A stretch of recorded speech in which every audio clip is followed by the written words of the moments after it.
Hello. In the Crown of Aragon, 639 years ago, it was April 5th, 1387. My name is Jonathan Seyfried. I'm a PhD candidate in history at the University of New Mexico, and this is the Historian's Notebook, a podcast about how history gets made. Season 1 is titled Molt Cara Companiona. We're looking at a document from each day of the first year of the reign of King Joan I of Aragon and Queen Violante de Bar. Before we start today's document, I just wanted to let everybody know that today's episode is going to end with a bit of sad news and a fond farewell message to a friend of the podcast. Okay, let's begin today's document.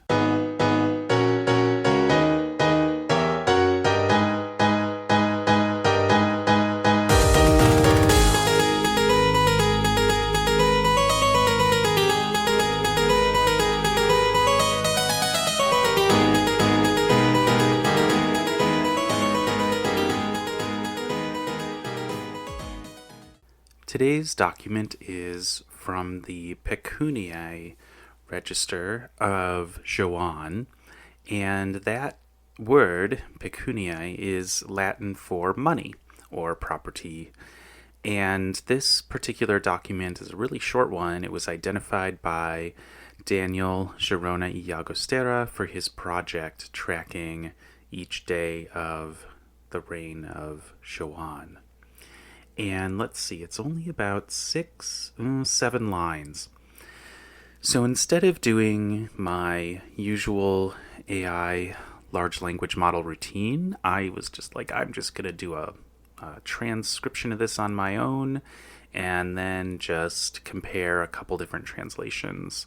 So for the AI usage section on the website for today's document, you'll see that there's just a little Google Translate screenshot, and then I just had Claude give it its best shot at translation.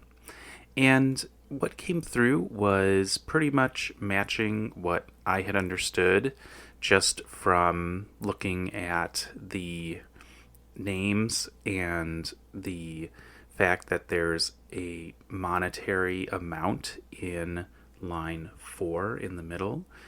Quintigemos florinos ori de Aragon.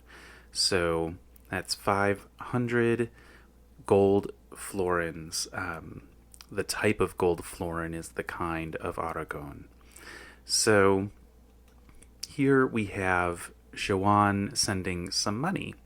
And the person that Joan is sending money to is the person whose a name is at the header on top of this document, Reginae Siciliae, the Queen of Sicily. Now, that all was pretty easy to just infer, and nothing that came through in the translations done by the large language models. I don't know, is Google Translate a large language model? Maybe? I think it is. It just doesn't chat with you. Well, anyway, the translation that came through was pretty much, just breaking down the formulaic language. So at the end, I wasn't quite sure what was being asked for in that last sentence. Et facta solutiones presente ab eo recupetis cum apoca de soluto. And apoca is a word that means like a receipt of payment maybe.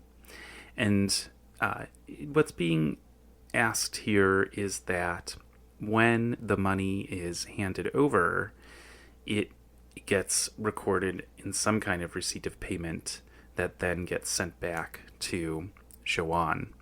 And what I think is interesting, just in terms of the mechanics here, is that the name of Joan's treasurer is listed. That's Petro Marades. It's in the first line. And then also the name of the treasurer of the Queen of Sicily is mentioned, Père de Breton.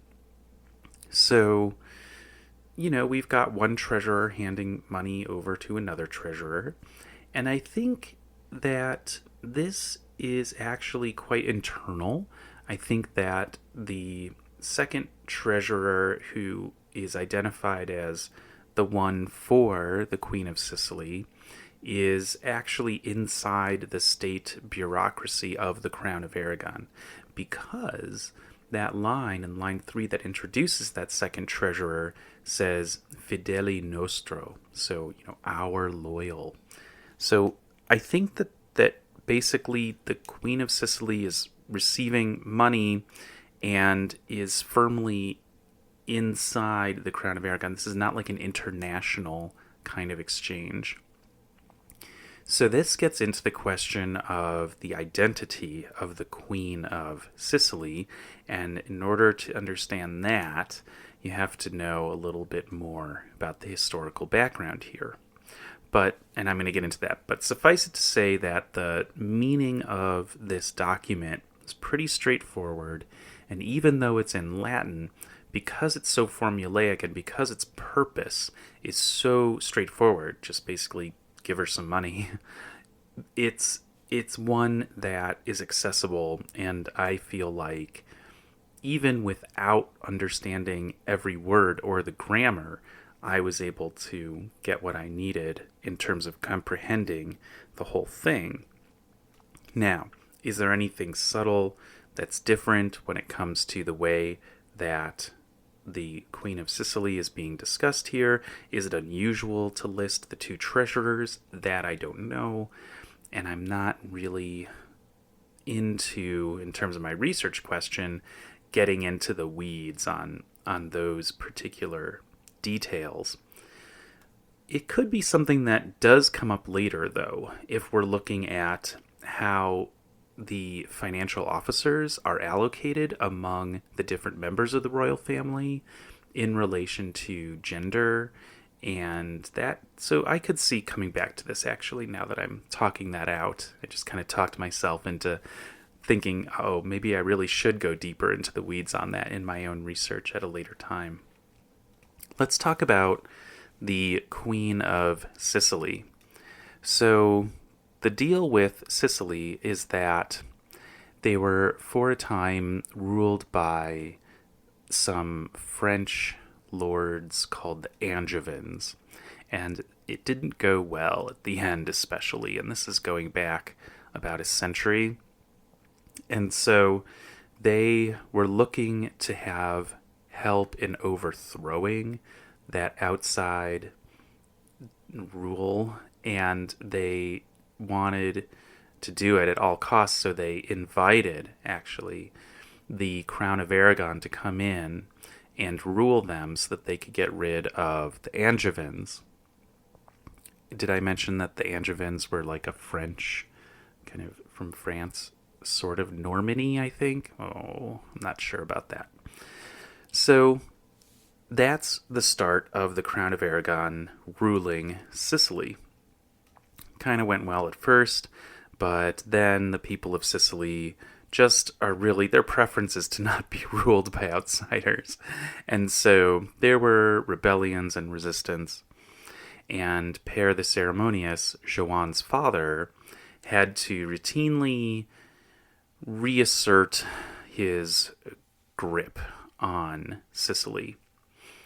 All right, here's one way he did that. His first marriage, not to Joan's mother, Eleanor, but to someone else, I believe whose name is Constance. They... Oh, wait a second. No, it was the daughter. Oh my gosh, I'm messing it up. Okay. Pere's daughter from his first marriage was named Constance, and she married the person who, at that time, kind of mid-14th century, was the King of Sicily. So then, the idea was, later on, with their kid, Pere's grandchild, there would be an opportunity to have another dynastic marriage take place in order to reassert the Crown of Aragon's legitimacy in its rule of Sicily. Now, that was like mid 14th century. So now let's flash forward. Joan in the late 1370s, 27 or 28 years old, and his wife Mata d'Armagnac died. And so Pere the Ceremonious hatches this plan that Joan is going to marry the daughter of Constance and the King of Sicily, meaning Pere wants his son from a different marriage to marry his grandchild from the previous marriage. And this is like, understatement, disturbing to us modern viewers, because that seems really incestuous. And the idea that that's what the king would want is really like, oh, like, why would you even want that? But the reason is very geopolitical. For Pere the Ceremonious, it was all about politics and power. And so this would definitely have solidified the rule of the Crown of Aragon over Sicily, because you've got the daughter of a king of Sicily and a queen, and a princess of the Crown of Aragon, marrying then the person who's in line to inherit the throne. So Joan did not want this. Joan didn't want it for the reasons that we would first think. No, Dad, I'm not going to marry your granddaughter. That's not really where he goes with his opposition to this idea. His whole thing about marriage is that he wants a woman from France, because he's a total Francophile. So he doesn't even contest the idea on the grounds of consanguinity. He just is like, no, I am just going to marry a woman from France. And instead of taking a step back and thinking about this, Pere the Ceremonious, well, maybe he did think about it a lot, but instead of, contemplating the idea that having your grandchild marry your son is not cool, Pere the Ceremonious really dug in and was furious with Joan for not acceding to this demand that he had for this marriage to take place. And this is how they fell out. And their relationship never recovered. They, had just more rancor develop between them after this. The king's wife, and then later she was coronated as queen, Sibylla de Fortia, who we've talked about a lot, she made things worse. So she would kind of stir the pot a lot with this. So basically, when Joan is sending this money to the Queen of Sicily, it's not even clear that Maria, the Queen of Sicily, is in Sicily. She might have kind of been in exile. In fact, I'm pretty sure she was somewhere in the Crown of Aragon at this time, in the kind of mainland in Iberia. And he's also talking to somebody that could have been his wife if he had followed the will of his father. This would have been his wife. So, I think I'm not alone in hoping that Pere, did not eventually succeed in this endeavor to have his granddaughter marry back in to the family. But you know what? As it turns out, that's kind of what happened. Marti was already married to Maria de Luna, she came from a really powerful family, super rich family in the Crown of Aragon, the de Luna family. But their child, whose name was Marti, so in history kind of known as Marti the Younger, he ended up marrying Maria, the Queen of Sicily. And so 2 of Pere's grandchildren married each other. So yeah.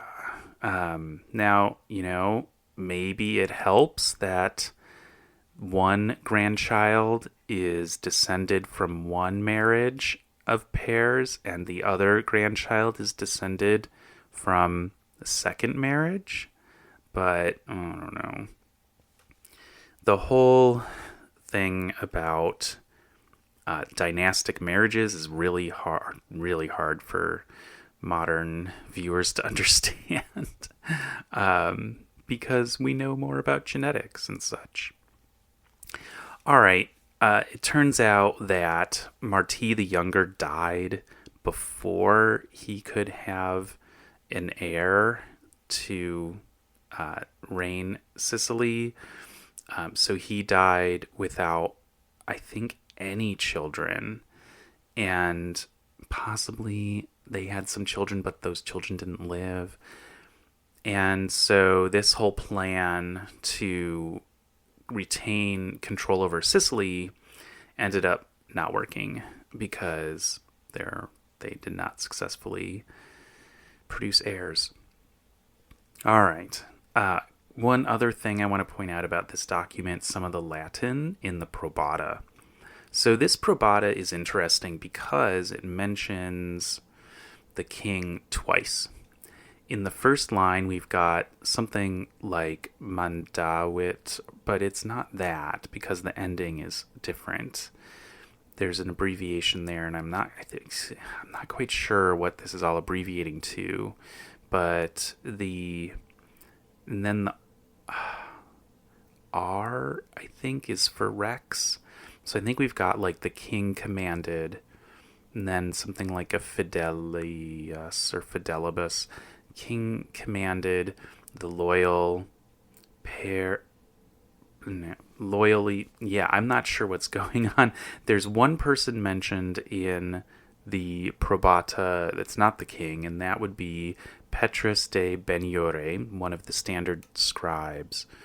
And we've got ducem in the second line, and that's accusative for lord.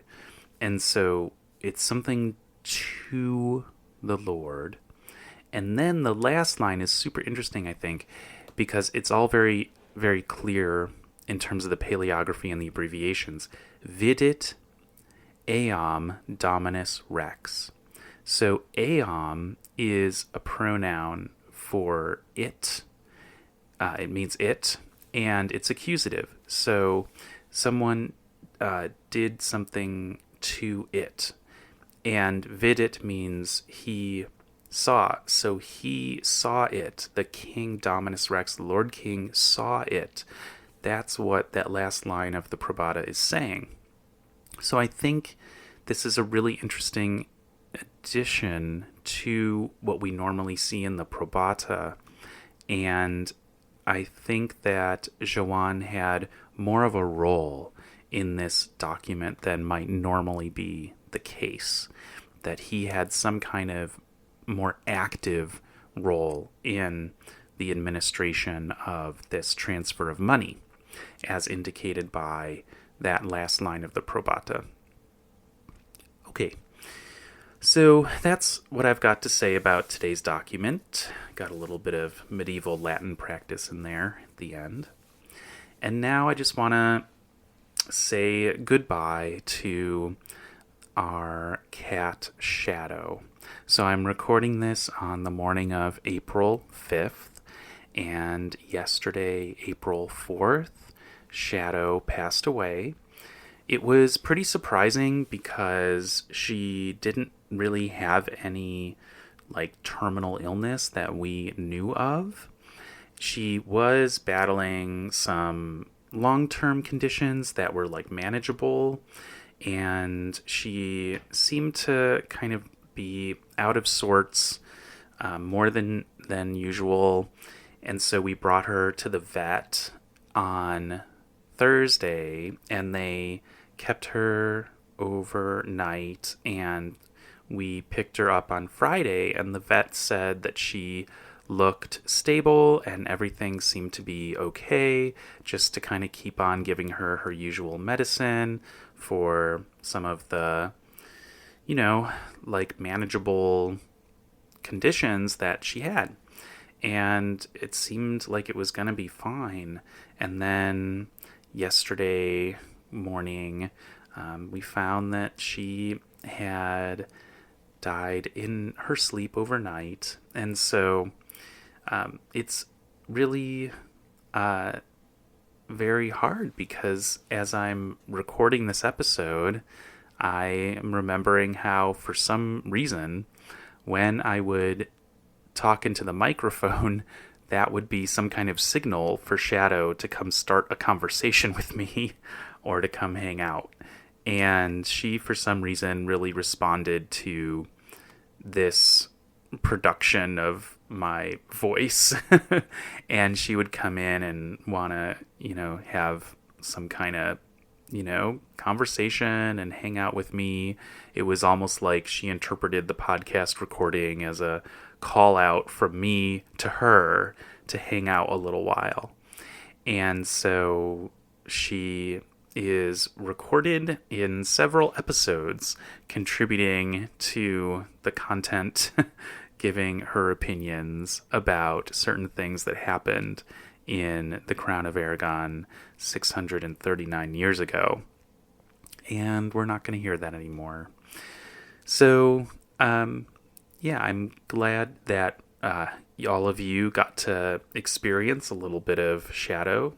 She was definitely a cat that was feisty and non-cooperative a lot of times, and she wasn't really the most friendly cat to people that she didn't know, or even people that she knew for a while. It took her about over 10 years to really warm up to me, because she was kind of like my stepchild cat, because before I met my husband, he had her for a while.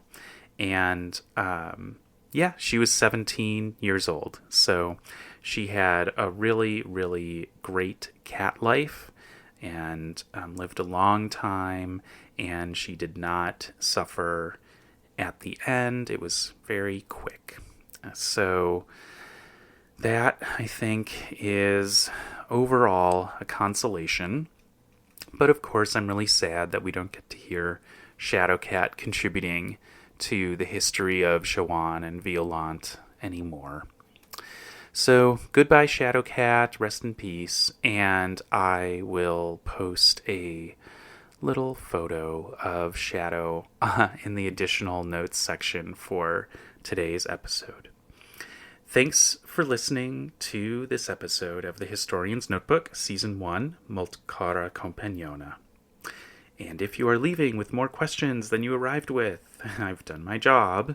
If you have questions about Shadow, I can answer them. You can feel free to contact me.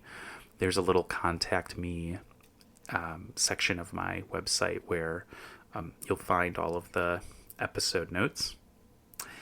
And remember, the motto of the Historian's Notebook is dissatisfaction guaranteed. In this case, we always want our pet friends and family to live forever.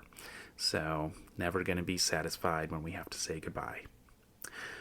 All right, visit the website to see an image of today's document and additional show notes and a little picture of Shadowcat. And listen again tomorrow to hear about the next day in the first year of the reign of King Joan I of Aragon and Queen Violante de Bar. In the meantime, take care.